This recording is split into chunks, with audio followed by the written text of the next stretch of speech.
Hello students, आप सभी का स्वागत है पार्ट 2 लेक्चर में NCERT learn by learn series physics की सीरीज़ का। आज हमारे चैप्टर का नाम है इलेक्ट्रिक चार्ज एंड फील्ड और ये पार्ट 2 रहेगा। अगर आप हर एनसीईआरटी लर्न के पीछे की लॉजिक समझना चाहते हैं कि क्यों लिखा है, कैसे डिस्कवर हुआ और एनसीईआरटी में क्वेश्चन, नीट में क्वेश्चन किस तरह से बन सकता है, जेईई में क्वेश्चन किस तरह से बन सकता है, थ्योरेटिकल किस तरह से बन सकता है और न्यूमेरिकल भी इससे किस तरह का बन सकता है, तो ये वीडियो अंत तक जरूर देखिएगा। इस सीरीज़ में हम एनसीईआरटी का हर एक लाइन को हिंदी में सिंप्लीफाई करेंगे, डायग्राम के साथ एक्सप्लेन करेंगे और इंपॉर्टेंट नीट या जेईई पॉइंट्स भी कवर करेंगे। तो चलिए शुरू करते हैं। ग्रीस में अराउंड 600 BC पहले एम्बर सब्सटेंस को जब उल और सिल्क क्लॉथ से रब्ड किया गया तो देखा कि वो लोग अट्रैक्ट कर रहे हैं, तो उसी से एम्बर सब से ही इलेक्ट्रिसिटी और इलेक्ट्रॉन का क्वाइंट हुआ। जैसे कि एम्बर का मतलब होता है इलेक्ट्रॉन, ठीक है। जब क्या कि सिर्फ एम्बर ही नहीं, बहुत सारे मटेरियल ऐसे थे जिन्हें रब करने के बाद वो छोटे छोटे पेपर पीस को अट्रैक्ट करने लगते थे। अब सवाल ये है कि पेपर को कैसे पता चला कि रॉड के पास जाना है या रॉड से दूर जाना है, ये कैसे उसको पता चला, ये मिस्ट्री हम सॉल्व करने वाले हैं। It was observed that if two glass rods rubbed with wool or silk cloth are brought close to each other, they repel each other. The two strands of wool or two pieces of silk cloth with which the rod were rubbed are also repel each other. अब हम एक experiment करते हैं कि मेरे पास दो glass rod है, ठीक है, दो ग्लास रॉड है और दो सिल्क क्लॉथ है, ठीक है, सिल्क क्लॉथ है, एक ये वाला ये क्लॉथ हो गया कि ये क्लॉथ हो गया सिल्क क्लॉथ। अगर हम दोनों को एक दूसरे से रब करेंगे, इसको इससे रब करेंगे और इसको इससे रब करेंगे, तो दोनों में जो ये दो ग्लास रॉड है, ये रॉड में और ये रॉड में जब रब करने के बाद दोनों में रिपल्सन हो जाएगा, दोनों में रिपल्सन हो जाएगा। ये पहला एक्सपेरिमेंट तो ये हो गया। और दूसरा एक्सपेरिमेंट में हम ग्लास रॉड की जगह प्लास्टिक का रॉड ले लेते हैं, ठीक है, ये प्लास्टिक रॉड है, ये प्लास्टिक का रॉड है, प्लास्टिक रॉड है। और यहाँ पे भी यहाँ और सिल्क क्लॉथ की जगह हम क्या ले लेंगे, कैट का फर लेते हैं। जैसे कि बिल्ली का अगर हम एक बाल ले लेते हैं और इस दोनों में फिर तो क्या रिजल्ट निकलेगा, आप सोचिए अगर इस दोनों को करेंगे तो फिर ये दोनों में क्या होगा, ये दोनों जो प्लास्टिक का रॉड है ये दोनों फिर से अट्रैक्ट होगा या फिर एक दोनों में रिपल्सन होगा। क्या लग रहा है आपको, कमेंट करके बताइए। जब ये दोनों एक्सपेरिमेंट किया गया तो पता चला कि जब सिल्क क्लॉथ को रॉड से, ग्लास रॉड से करते हैं तब भी ये दोनों रिपेल कर रहा है, एक दूसरे को रिपल्सन हो रहा है। और जब प्लास्टिक रॉड को और कैट फर को भी जब हम रब करते हैं तब देखते हैं कि दोनों प्लास्टिक रॉड फिर भी रिपल्सन कर रहा है। इसका क्या कारण हो सकता है? मटेरियल तो चेंज हो गया, एक जगह ग्लास रॉड है, एक जगह प्लास्टिक रॉड है, एक जगह सिल्क क्लॉथ है, एक जगह कैट्स का फर है। मटेरियल तो चेंज हो गया लेकिन रूल सेम ही रहा। अब हम तीसरा एक्सपेरिमेंट करने जा रहे हैं, ठीक है। तीसरा एक्सपेरिमेंट हम ये कर रहे हैं कि एक जगह हम लेते हैं ग्लास रॉड, एक जगह ले रहे हैं हम प्लास्टिक का रॉड ले रहे हैं। दोनों को एक ही मटेरियल से करते हैं, जैसे कि सिल्क क्लॉथ से दोनों को रब कर रहे हैं, ठीक है, इसको भी सिल्क क्लॉथ से रब कर रहे हैं। अब क्या होगा, ये दोनों को रब करके छोड़ दिया, तो ये दोनों में क्या होगा, ये दोनों में अट्रैक्शन होगा या फिर रिपल्सन हो जाएगा। एक ग्लास रॉड है, एक प्लास्टिक का रॉड है। आप कमेंट करके बताइए आपको क्या लग रहा है कि दोनों में क्या होना चाहिए। बहुत से लोगों को लग रहा होगा कि अट्रैक्शन होगा, बहुत से लोगों को लग रहा है रिपल्सन होगा, लेकिन जो एक्चुअल आंसर है, इसका एक्चुअल आंसर है कि ये दोनों में अट्रैक्शन होगा। इसमें अट्रैक्शन क्यों होगा? क्योंकि चार्ज का टाइप ही बदल गया, इसमें अलग चार्ज आएगा, इसमें अलग चार्ज आएगा क्योंकि मटेरियल ही अलग अलग है।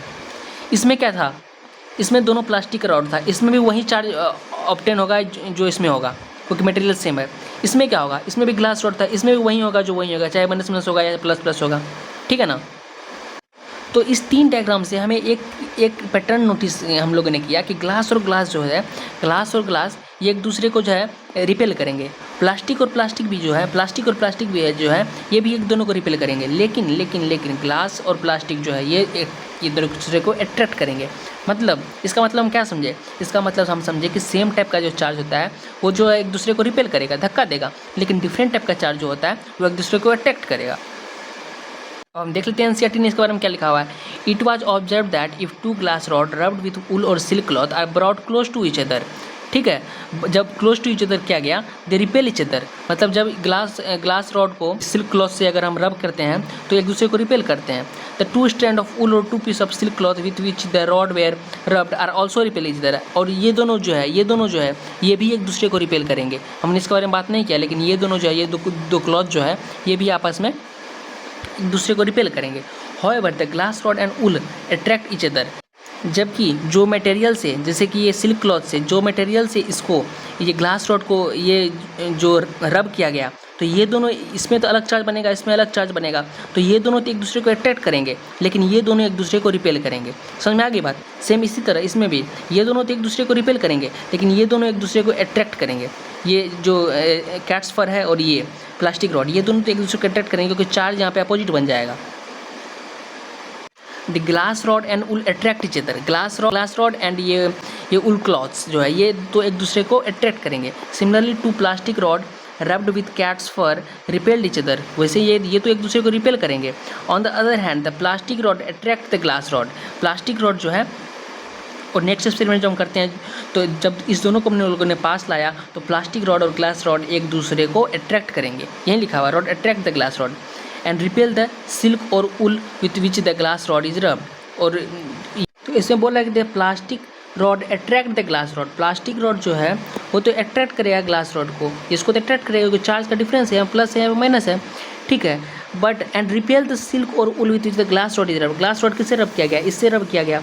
और प्लास्टिक रॉड ये रहा, तो प्लास्टिक रॉड पर भी निगेटिव चार्ज है, और ग्लास रॉड को ये रब कर दिया तो सिल्क पर भी निगेटिव चार्ज है, तो ये दोनों एक दूसरे का निगेटिव हो गया, मतलब सेम चार्ज हो गया, तो सेम चार्ज एक दूसरे को रिपेल करेगा। मेनली आपको ये तीन डायग्राम आपको ध्यान में रखना है कि उसका कंक्लूजन ये रहा कि सेम चार्ज रहेगा तो रिपल्सन होगा, और अपोजिट चार्ज रहेगा तो अट्रैक्शन होगा। सेम मटेरियल रहेगा तो रिपल्सन होगा, और डिफरेंट मटेरियल रहेगा तो अट्रैक्शन होगा। These seemingly simple facts are established from years of effort and careful experiment and their analysis. ये रूल एक दिन में डिस्कवर नहीं हुआ, ये साइंटिस्ट ने बहुत सालों तक इसमें एक्सपेरिमेंट किया, तब जाकर के ये कंक्लूजन मिला है। It was concluded after many careful studies by different scientist. बहुत सारे साइंटिस्ट ने इस पर रिसर्च किया, तब हमें ये जानकारी मिली है that there were only two kind of entry which is called the electric charge. दो ही तरह के चार्ज होते हैं। We say that the bodies like glass और plastic rod, silk fur and pith ball are electrified. हमने ये देखा कि दोनों के ऊपर कुछ सारे बॉडीज के ऊपर कुछ ना कुछ चार्ज आ गया। They acquire electric charge on rubbing करने के बाद कुछ ना कुछ इन लोग पे चार्ज आ रहा है। They are two kind of electrification, दो तरह का इलेक्ट्रिफिकेशन होता है। And find that like charge repel करते हैं। मैंने बताया कि पॉजिटिव हो गया या फिर निगेटिव हो गया, ये एक दूसरे को रिपेल करेंगे। And unlike charge attract each other, जिसके पॉजिटिव निगेटिव हो गया और निगेटिव पॉजिटिव हो गया, ये एक दूसरे को अट्रैक्ट करेंगे। बस यहीं से बोला गया। The property which differentiate the two kind of charge is called the polarity of charge. क्योंकि पोलैरिटी जो प्रॉपर्टी इस दोनों को डिफरेंशिएट करती है, उसको पोलैरिटी ऑफ चार्ज करते हैं कि कोई भी चार्ज क्या, इसका पोलैरिटी क्या है, पॉजिटिव है, इसका पोलैरिटी क्या है, ये निगेटिव है। ये डायग्राम रह रहा था, ये डायग्राम ये आप लोग देख लीजिए।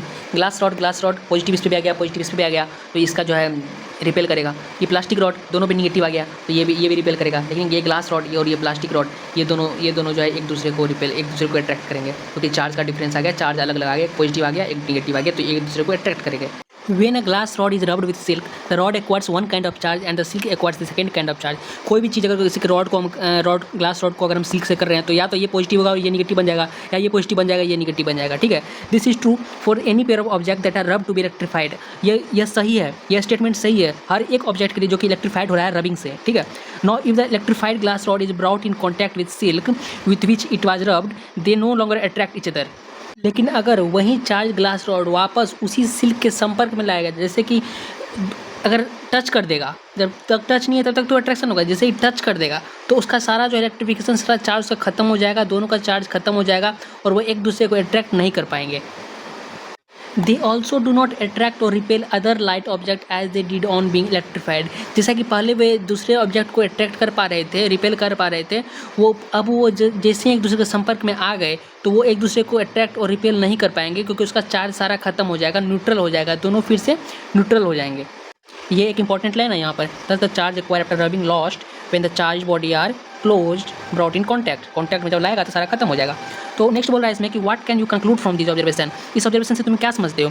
It just tell us what unlike charge acquired by the object neutralize or nullify each other's effect. बताया कि जब अनलाइक चार्ज था, प्लस माइनस था, अनलाइक चार्ज एक्वायर जो ऑब्जेक्ट एक्वायर किया था रबिंग से, वो न्यूट्रलाइज हो जाता है, नलिफाई हो जाता है, एक दूसरे के इफेक्ट को काट देता है जब वो पास में लाया जाता है।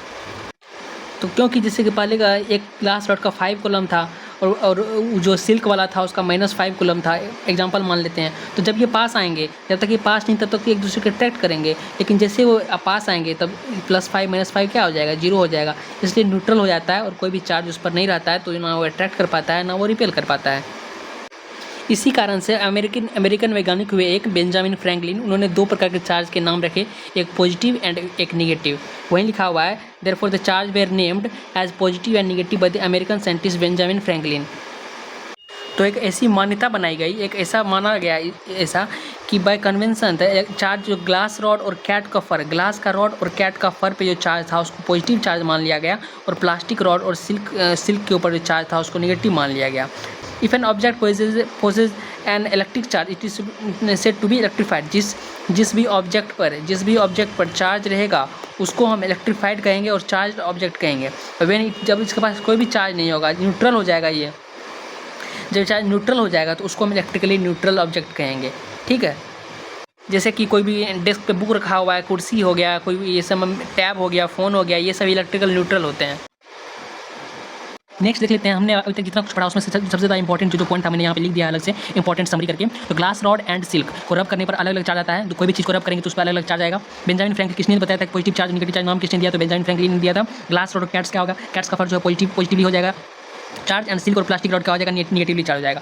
ठीक है, तो इंपॉर्टेंट समरी अभी तक का यही था, इतना ही था। तो दोस्तों आज हमने एनसीईआरटी की इस पूरी लाइन बाय लाइन इसको पूरा लाइन बाय लाइन समझाया, आसान भाषा में समझाया। अगर आपने यहाँ तक वीडियो देखा है तो यकीन मानिए आपका ये टॉपिक पहले से कहीं ज़्यादा स्ट्रॉन्ग हो गया होगा। लेकिन अभी चैप्टर का खत्म नहीं हुआ है, अगले पार्ट में हम एनसीईआरटी की अगली लाइन को इस तरह एक एक करके लाइन बाय लाइन समझेंगे, और हर कंसेप्ट को, हर एग्जाम पॉइंट से जो भी थ्योरेटिकल एंड कंसेप्चुअल क्वेश्चन बनेंगे वो सारे इसी तरह हम देखते रहेंगे, और लास्ट में आपको मैं इंपॉर्टेंट पॉइंट्स बताते चलूँगा जो कि आपको थ्योरी के रूप में पूछ सकता है। ठीक है, अगर वीडियो आपको पसंद आया हो तो लाइक जरूर करें, अपने दोस्तों के साथ शेयर करें। इसी एनसीईआरटी की पूरी लाइन बाय लाइन सीरीज के लिए ड्रॉपर एंड टॉपर को सब्सक्राइब करके बेल आइकन, ताकि अगला पार्ट सबसे पहले आपको मिले।